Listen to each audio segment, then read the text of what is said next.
What's up, y'all? It's T-Rob. 14 years now professionally playing the game I love. Felt like it was much needed I get back some information on the things that I learned during my experience. So with that being said, every week we're going to do a quick 5. Don't really matter what position you got in your career. I'm pretty sure I've been there. So if it resonates with you, I hope you can take a piece of my journey and put it towards yours. Let's get it going. Let's get right to it. First things first, keep an open mind, especially guys like myself who come from these high universities or even the NBA. Spoil you rotten. Being flexible to what you're willing to deal with will be the only way you make this a positive journey. And the quicker you unpack your mind, the quicker everything else will get smooth and easier for you. And what I mean by unpack your mind, you're gonna be dealing with new coaches, new teammates, new culture, a new language, all on top of, dealing with your personal emotions, the feeling of feeling rejected, feeling like you're not good enough, feeling like you have something to prove, feeling like you're bigger than your situation, being away from your family. All these things are things that you have to unpack from your mental to be able to get back to a comfort space where you're just clear-minded and ready to play ball. The faster you do this,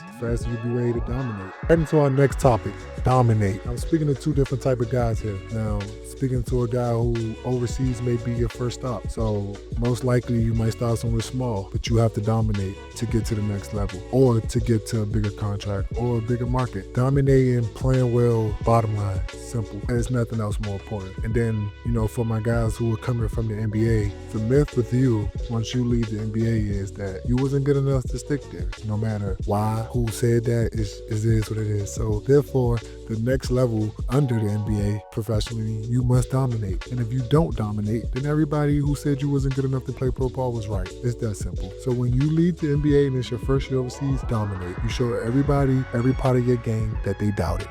You show them that I can score, I can pass, I can rebound, I can defend. That's what it's about. Don't take nothing less. Don't even go with a different mindset. Dominate.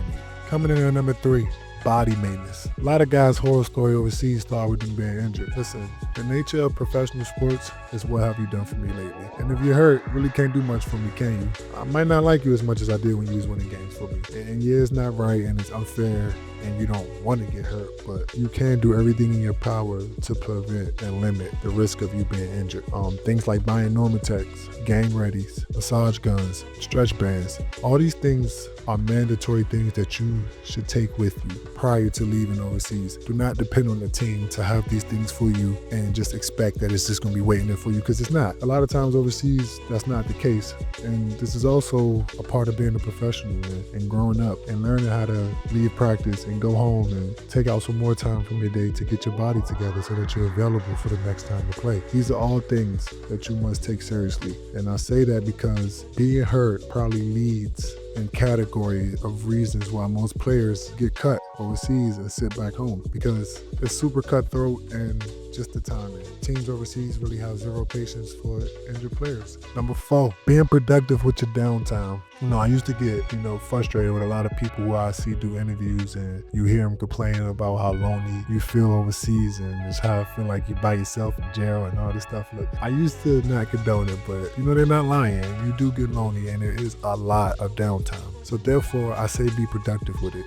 Set yourself a goal, get a plan, pick up a book, think of things that you want to execute when you're back home in the States, and then work on them. Find out whatever you need to do to execute whatever your plan is once you get back home. If it's studying, if it's acquiring some type of license, if it's just reaching out to people throughout the whole year, make sure you're on top of it, bro. Me, myself, personally, I like to take it as, hibernation season, man. I'm going in my tuck, in my hole, I'm grinding, getting my plans together, and when I come back out, I'm coming out. You feel me? Like I'm ready to go. I've been tucked in all year, I've been grinding, and I've just been going home and working on myself and all my goals and my future. So this is how you feel the moment you get off that plane. Like I'm ready to, I know what I'm about to do. I done played my first season, I got a little money saved up, I'm about to go do ABC. So be productive with your time. And last, at number 5, content. Content is key, King. And a lot of people, a lot of players don't document this part of their journey because, to be real, they're ashamed. This part of their journey that's considered a setback or a step down or starting at a small market.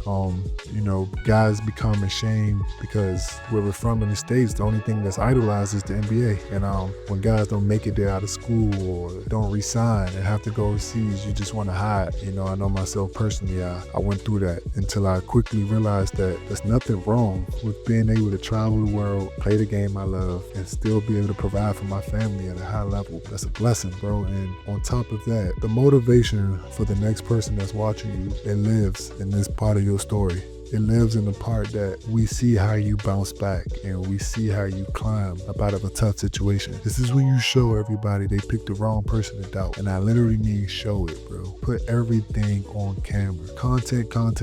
I want to see what you ate from Monday to Sunday. Everything should be documented. Show us your journey. Show us your path. Because when you get back to where you want to go or you get to the end of it, trust, believe that there's somebody watching you or watched you, that you're motivated. So with that being said, enjoy your first year over. Go get that money. T-Rob.